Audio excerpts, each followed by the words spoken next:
Hey everybody, it's Carl Dukes back with the Dukes Dump. It's episode 2, the day after the Super Bowl. Here's the good news. We're 214 days away from the start of the 2018 NFL season. But we've got plenty of time to talk about that. Let's talk about a few things that are on my mind. And a quick reminder that we do this on Facebook Live, and today we are not. We're going straight to you, but many days as we do this, we'll be on with you and you'll be able to ask questions. So make sure that you follow us, that you like us on Facebook at 92.9 The Game, guys. And make sure you listen to Dukes and Bell Monday through Fridays, 2 to 7, right here on Sports Radio 92.9 The Game.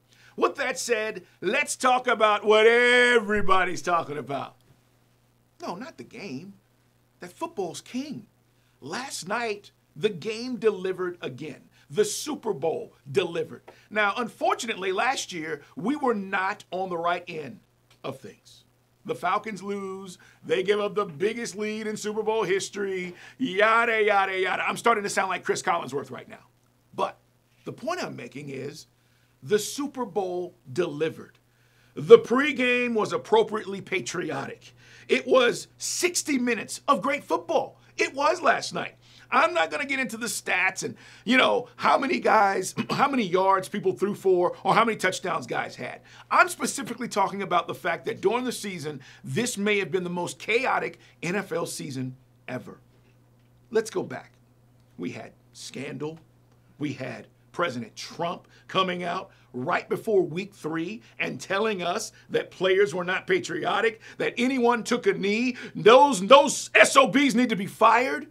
It set off an eruption of things in the National Football League. You had protests. You had calls for boycotts. You had the NFL becoming provocative and political. And everybody talked about things that had nothing to do with football. And then, imagine this. People said the ratings went down. I mean, factually, it is true. A little bit. But the NFL is still king. I had people telling me in the flyover states, people don't care about the NFL anymore. Well, I'm willing to bet that the hundreds of millions of people that watched last night cared because the game was interesting. Football still captivates our interest. We still love the game. And I always say this, when we love the game like we do, and the games are interesting as it was last night, we will pay attention, no matter what's going on off the field. And this year, let's admit it, probably more stuff happened off the field in the NFL than in the last 25 years. But yet we still paid attention. We still watched. All I'm saying about last night is outside of the Super Bowl being a great game, which it was, and congratulations to the Eagles, the fact is the game still wins. It's our drug. We still love it. We still want it. We crave it. And that's why we'll count down 214 days to the start of the 2018 season. The next thing I want to get to is the halftime show. Now, over the years, people have talked about these halftime shows. What are they? What should they be? What's your favorite? My worst was when they rolled The Who out onto the stage a few years back. This was like maybe 07, 08, somewhere around there. It wasn't 07 because Prince actually performed in the Miami 2007-2008 Super Bowl. But it may have been right after that or right before. Either way, these guys come out on wheelchairs, literally, and it was like they were trying to re-energize everybody after the Nipplegate incident. But I don't care what you think about the Super Bowl performer. And last night, I happen to like what Justin Timberlake did.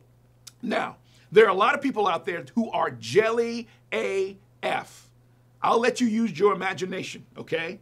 But there's a lot of jealousy going on, and I just don't get it. Here's the deal with me and these Super Bowl performances. First, they're made for TV, okay? It's a TV event. That's what it's supposed to be. It's supposed to be big and dramatic and amazing. And it's also a performance of snippets, meaning these artists, they come on and they do small amounts of their hits because they only get a limited time on stage. You get like 12, maybe 15 minutes at the most. So you're trying to get in as much as possible. Many of these artists can put on 2-hour shows. I've seen Timberlake. He's put on a 2-hour show. So it's a little unfair to go, oh, he didn't play this or he didn't do that. Here's the other thing. Last night, performers and entertainers and actors and all around the world were reacting to this performance. And everybody was reacting to one thing, the Prince tribute. I mean, for those who don't know, and I am one of the biggest Prince fans on the planet, I saw Prince 4 times while he was alive and got a chance to see him at his height during the 1999 years. I saw him when he was a symbol and he was weird. I saw him in the round. I saw him at the Super Bowl. I love Prince. I love the fact that he is one of the most unique artists and could play every instrument known to man. And just the way that he performed was amazing. Justin Timberlake, who I absolutely love, is no Prince. But with that said, people were going crazy about the idea that he gave this small tribute to Prince while playing in Minneapolis. I thought it was appropriate. Now, for those who don't know, apparently, and I'm not going to get into this, but Prince had a little bit of a beef with Justin Timberlake. And so you have a lot of people who say, oh, Prince, he didn't care for Timberlake. Why would Timberlake do this? Because it's called grace. It's called having a heart. Prince is no longer with us, unfortunately, and we'll never get the chance to experience his music the way he wanted us to. But to be in the city in which he lived and thrived in, and to not give a tribute would have been completely disrespectful by Justin Timberlake, no matter what was said between those two. I thought Timberlake's tribute was perfect. And Jimmy Fallon said he loved it. Now, they're besties. I get it. But you had a lot of people speaking out. This morning, I'm looking on Twitter and I see Leslie Jones. You guys know her from Saturday Night Live. She's hilarious. She's literally in her living room or wherever she was watching this and singing along and just saying how much she missed Prince. Demi Lovato spoke about it. I mean, you've got a variety of entertainers who've come out and said this was very cool. And I thought it was as well. Here's the other thing. The marching band with I'm on my suit and tie suit. The marching band was cool. I mean, people get so caught up in the small, stupid things. Stop being jelly AF.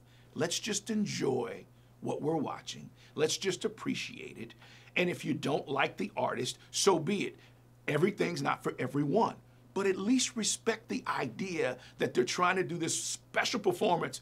It's a made-for-TV event, and that it's always not going to be the best. But over the last few years, I've enjoyed Bruno Mars.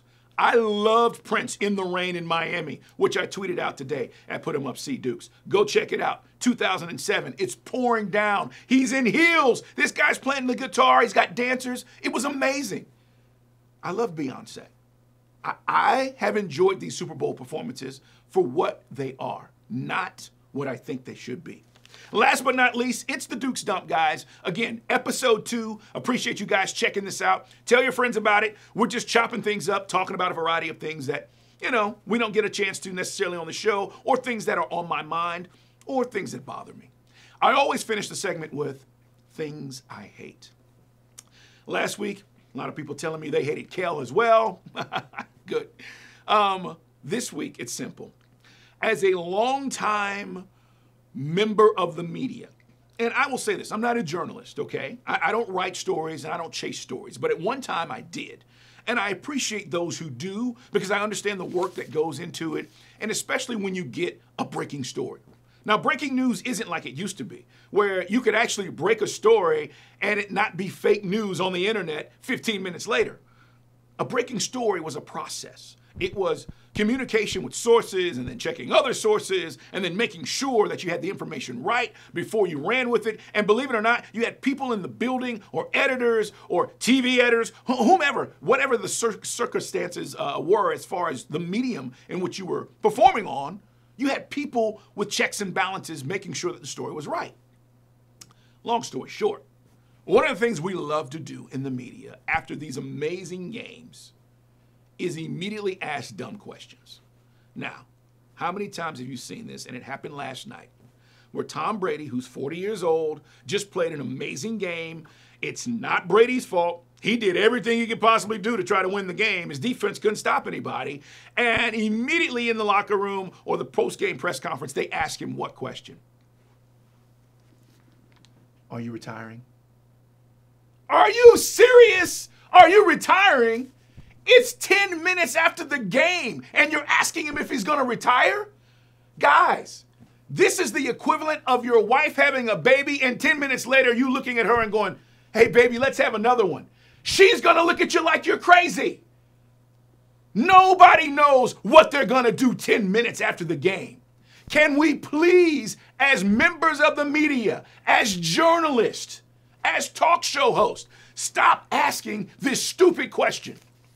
Let's give these guys a few days, maybe a week, maybe an off season to decide. But 10 minutes later, it's the stupidest thing ever, and I hate it. Let's stop the madness, media. No one is going to ever answer this question 10 minutes afterwards. And if you don't believe me and you happen to have a lovely wife that's pregnant, when she has the baby, ask her 10 minutes after she's had the child. You may be divorced by the end of the day. It's stupid to ask these questions. Now, last time I told you I have alarms that tell me where I need to be and making sure that I'm on time. Well, that's telling me I need to go. So guys, appreciate you checking us out. Thank you for tuning in to the Dukes Dump episode 2. Make sure you tune in to Dukes and Bell Monday through Friday, 2 to 7, and we'll be back. We're actually going to Nashville this weekend for a big game. It's the United game. It's a friendly, actually, up in Nashville. But we're going to be up there chopping it up, having a good time. We're going to do the show live, and we'll do some live stuff on Facebook. So make sure you check us out Friday, Saturday, and Sunday as we're heading to Nashville to do the show Friday afternoon. So make sure you tune in. Hey, guys, take care, and have a great day. Put 'em up!